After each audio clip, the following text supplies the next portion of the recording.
Hello, in this video I will show you how to replace the fuel filter on BMW 320D E90 model. The fuel filter on this car is located underneath the car, just over this cover. So first we need to remove the cover in order to get access to the fuel filter.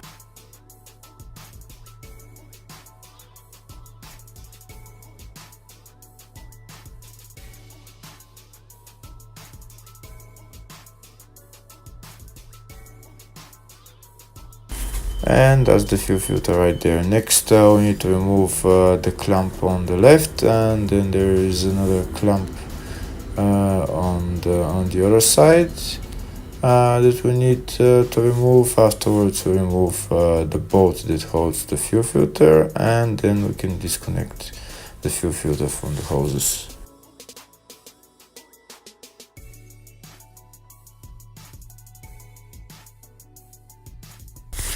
And that's the fuel filter removed. Now we can put on the new fuel filter. If the video is useful, give the video a thumbs up and consider subscribing to the channel to see more videos like this.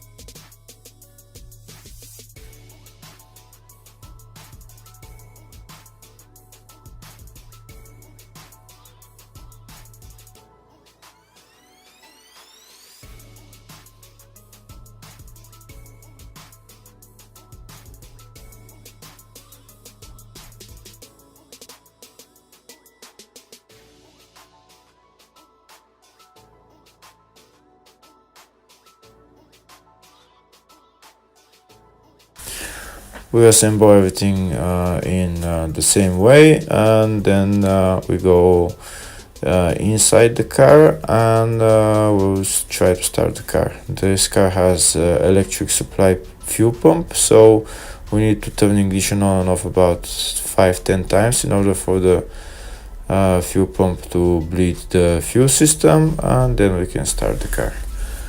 Thank you for watching.